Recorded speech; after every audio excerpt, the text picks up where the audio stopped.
Welcome to Gotta Grow. This is Will Sanchez. My special guest tonight is Toni Carey. She is one of the co-founders of Black Girls Run, a movement that actually made it to New York because I seen the girls out in Central Park with the big smiles. We're going to learn all about this movement from Toni. Thank you. Thank you for inviting me. My pleasure. Tomorrow you're doing Brooklyn? Brooklyn Half. I'm really excited. Great. Yeah. So tell us a little, just introduce yourself to our audience. Yeah. Tell us, where were you born? A little bit about your childhood. Yeah, so my name is Toni Carey. I'm one of the co-founders and was born in Nashville, Tennessee. Just born and raised there, went to college at Middle Tennessee State University, and that's where I met the co-founder, Ashley Hicks. We were sorority sisters. And so I never was an athlete or anything, so falling into the world of running has been just very new to me. But it's been an exciting journey to become an athlete. In college, what did you study, and were you athletically inclined? No, not at all. No, not at all. I always say the pinnacle of my athletic career was junior pro basketball in elementary school. So Okay. that was it. But in college, I majored in PR and marketing. And so, you know, I've always just really, I thought that was the path. I thought I was going to go into corporate America, you know, do PR, and that was going to be it. You look like a young person. It may still come true. Maybe. I don't know. Life has kind of made a little turn, so I don't know. Okay, so something happened. You said Ashley was your co-conspirator. Ashley was my co-conspirator. And the way that we started Black Girls Run was really interesting. She was a soccer player. So we have two people on two ends of the spectrum. One who is always very athletic, went to college, gained weight, and was like, holy crap, after graduating, I've gained this weight, what am I going to do? The freshman 10, they call it, or 15? I think it was more like 15 at that time. And so you have me on the other spectrum who was never athletic, really wasn't interested, but you know, I saw Ashley start to transition once she started running, and her cousin who ran distance introduced her into running. So I remember having conversations with Ashley, you know, and she's talking about going for a run, and I'm like, that's so stupid. Like, why would you ever do that? Okay. But the more I talked with her about it, the more I could see her physically changing and changing mentally too. It was just something different. So it wasn't long before I started running myself and just instantly fell in love. And so we would have ongoing conversations about just running, how much we loved it. But the next part of that really was like getting more ingrained into the running community and going to running groups and feeling isolated or not welcome. I remember going to a running group with her in Charlotte. No one spoke to us when we arrived.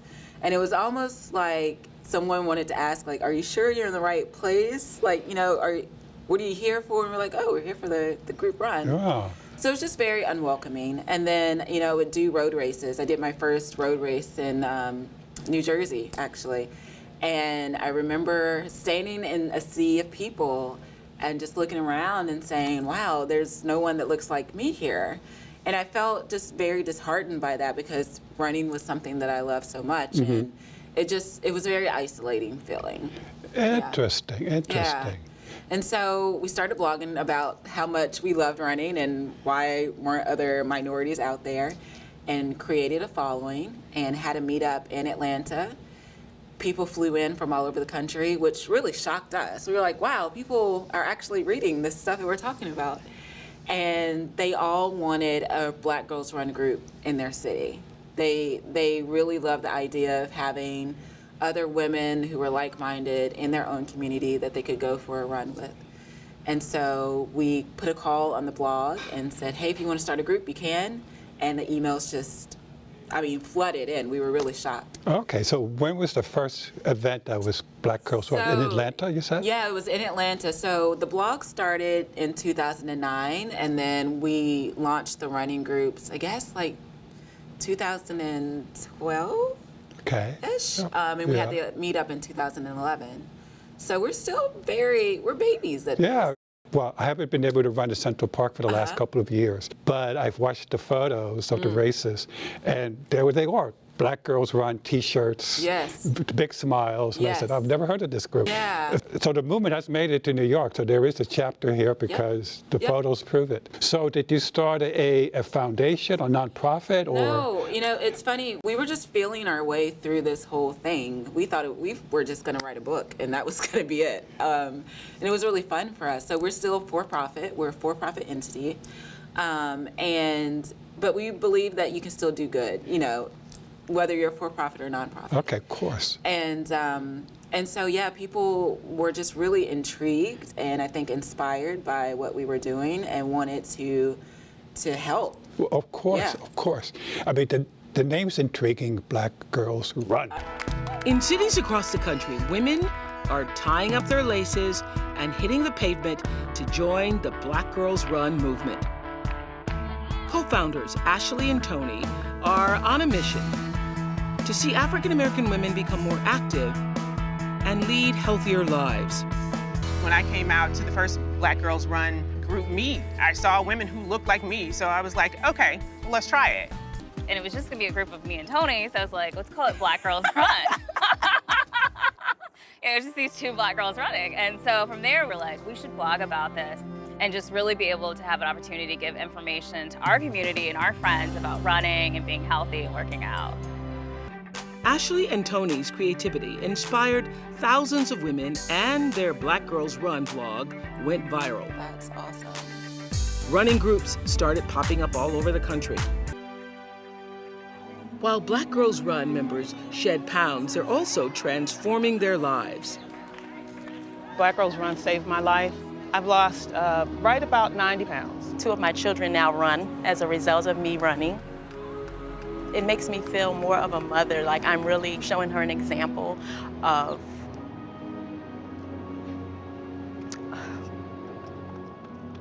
I just want to be an awesome role model for her. This is no ordinary running group. Black Girls Run helped me love myself again. My greatest hope is that people look at what Ashley and I have been able to create and say, you know what, I can do the same thing. Get off the bench, take responsibility, and take action.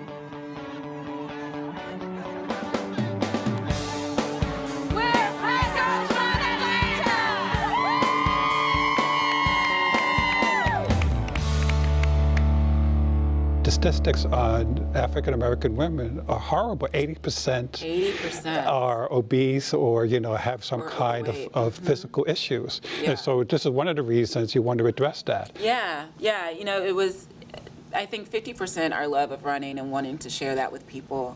But the other 50% really was, as we realized that we were unhealthy after college, really taking a step back and saying, looking at our families, high blood pressure, diabetes runs in my family, same with hers. I mean, you name it, heart disease.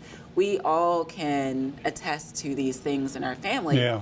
And in the African American community, I feel like it's almost to be expected. So if I'm Black, then I'm probably going to have diabetes. And that doesn't have to be the case. Yeah. And so a lot of what we try to do is educate people, get them to go to their doctors, get them thinking about food differently. I'm from the South, so the big Sunday meals, that's normal. Yeah. Southern fried chicken, whatever. Oh yeah, you put meat in everything that you cook, or fat or whatever. Yeah.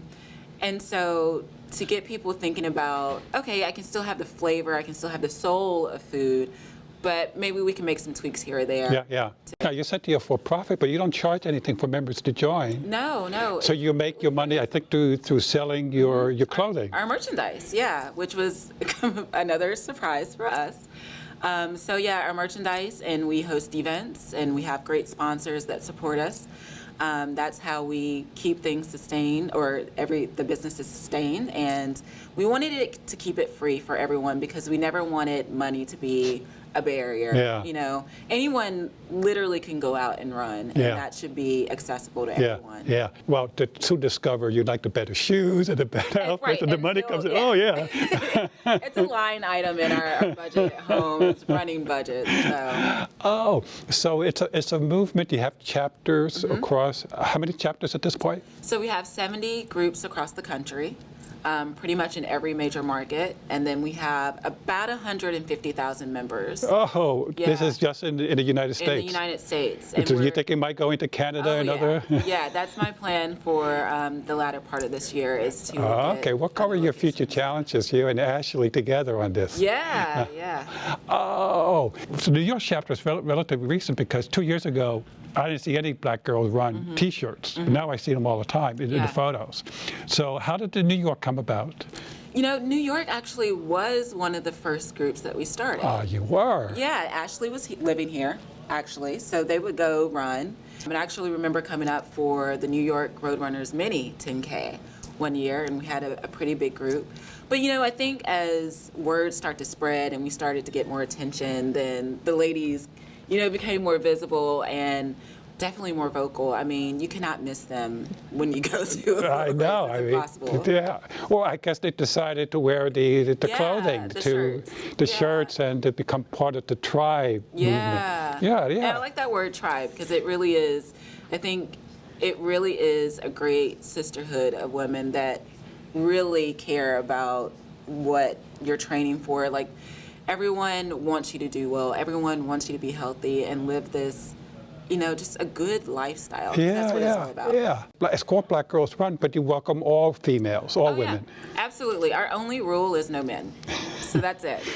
But I believe there's an organization now called Black Men Run. There is, yeah. And you know what's really cool is there are all these other different organizations that, you know, the Latino community. I mean, it's getting more people on the pavement, and I think that is just so fundamentally key, especially with overall the obesity crisis in our country. Yeah, the minorities. Well, actually, the whole country The whole has country. It doesn't Yeah. matter what color you are, and it Yeah. doesn't matter if you do run. You still have to consider diet. That's the important thing. Exactly. But running, in my experience, also helps change your thinking about food as Yes. well, particularly because you're running with other people that have the same issues. Yeah. And I know my diet has changed over the years. Oh, yeah. It's because of my running. You have, I think, a greater sense of awareness of your overall health when you become more active. So usually what I see is people start running and then they try to continue eating the way that they are, and that just doesn't work. That doesn't work. In fact, when I started running, I thought I could eat more. Right. And all of a sudden, I gained weight. Oh, this isn't does working that out. happen? So I had to do a little more research about it. What are some of the most surprising things that you've come across in Yeah. doing Black Girls Run that surprised you? Yeah, Or I maybe it think- didn't surprise you, but you know, it gives you, Yeah, I think what gives me pause is when people say that it is some sort of like reverse racism. And so I have to explain that no, you know, I have to talk about the statistics and educate people about why a group like ours is needed. And I think at that point they're like, oh, okay.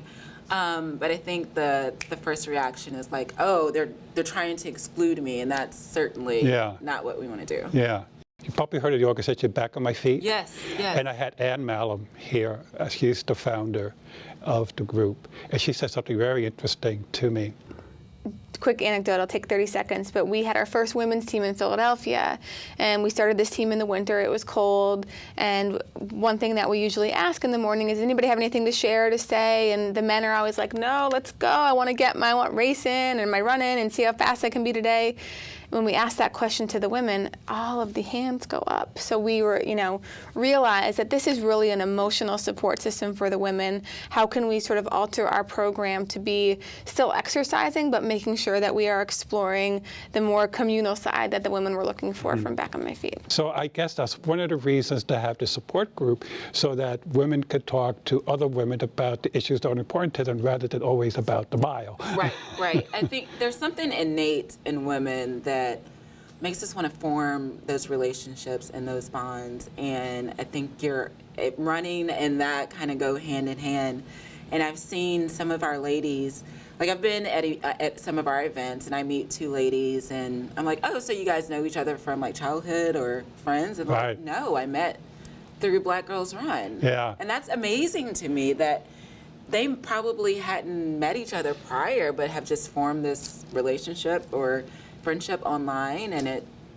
Well, that is very, very common in almost every running group. Yeah. And New York has plenty of good ones. Oh, yes. I can tell you this, if you were running in New York, you would have been welcomed, because I'm a little bit surprised to hear that Warren welcome. That's just in my experience in New York. You know, it isn't color oriented. No, you know, we're out there to run. One of my best times in running, I was running with a group, and there was another path, another group was running, and we merged together. Oh, I couldn't believe the high I got from it. And I was thinking later, well, I couldn't tell you what color anybody was. All I remember was it was just great to merge like two flocks of two fishes, you know, and it was just wonderful. I just loved running. The disconnect sometimes happens when you have like the very serious runners or people who have been running a long time with people who are new. And I think it's just recently that you've seen the increase of diversity on the pavement. Yeah. So,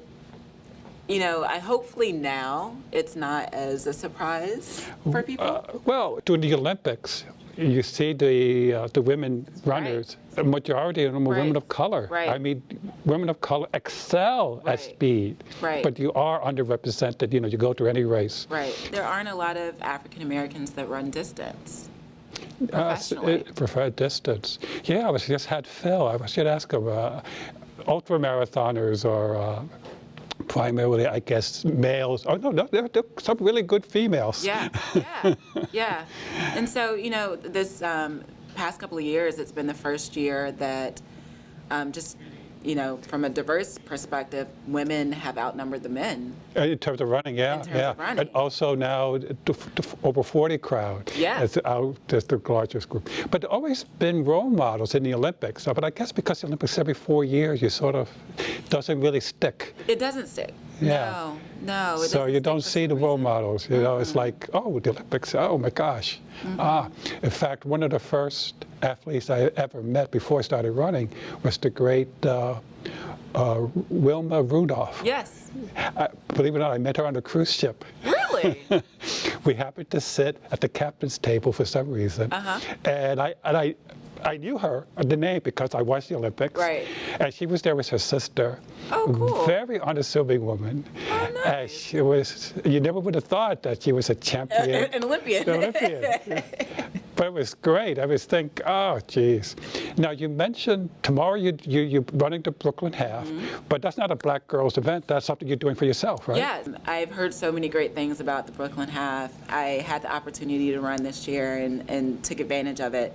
And so we are going to have, I've contacted our ladies. They're going to be out in full force, so I'm sure I'll see them along the race course. Or hopefully you wear the shirts. Yeah, definitely be wearing the shirts. But yeah, I'm excited to be able to come to New York and run and hang out with the crew. Cool. Yeah. Now, you mentioned some of your future challenges and expanding it into Canada. What else are you planning on doing? Yeah, you know, definitely expanding into other areas. So Canada, the Caribbean, perhaps. And then really finding more ways to touch more people, because that's really what it's about, and how to educate them. Because I think that's the only way that we're going to be able to reverse these obesity statistics. Yeah. And we work with Girls on the Run, which is a group for elementary and middle school girls. And I truly believe that it starts with the little ones. Yes. And so really finding ways for moms to connect with their daughters in that way, so that we can start shifting cultural things that are so ingrained in our community, like the food or not working out because of our hair. That's another big issue. Oh, because I can't run because I'll mess up my hair, kind of thing? Yes, it's a huge, I mean, it's one of the things that we talk about all the time. Interesting. Guys, I don't think guys have that kind of problem. No. We're lucky to have hair. Right. Yeah, hair is a huge thing. I think hair and time. You know, mom is taking care of kids. She's Yeah, yep, yeah, working. the moms of double duty, triple duty. Yeah, Yeah. it is tough. Listen, I wish you and Ashley all the great times in putting this together. It's obviously needed to bring awareness, food choices, and you know, it looked like the sky is the limit. Yeah, it is. It really is. And I'm just so grateful that the running community has opened up their arms and just really embraced us just all around the country. So I'm so Well, you mentioned you have a couple of sponsors. You want to give any of them a shout out? Yeah, definitely. REI, who is an outdoor retailer, thank you. They've been amazing from the beginning. Let's see, who else? Who else am I forgetting? REI is like the one that's coming to mind. Okay. And I'm here with New Balance this weekend. New Balance. Thank you, New Balance, for bringing me up. Oh, okay. Yeah. So they're going to be sponsoring shoes and stuff like that? Maybe. New Balance, you should sponsor shoes. Because you know, some of the local clubs they do clinics, you know, on clothing, Right. on nutrition, injury prevention. I guess you guys do the same kind of Yeah, things. each of our groups kind of find their support system in their own local community. So we're still working from like a broader perspective of bringing people in the fold, and we're really looking for relationships that are win-win. We don't, you know, cutting us a check is great, but we want something more meaningful than that. I think one of your titles is ambassadors. Is the person that leads the local groups an ambassador? Right. So we have about 200 ambassadors total across the country who volunteer their time to lead group runs throughout the week.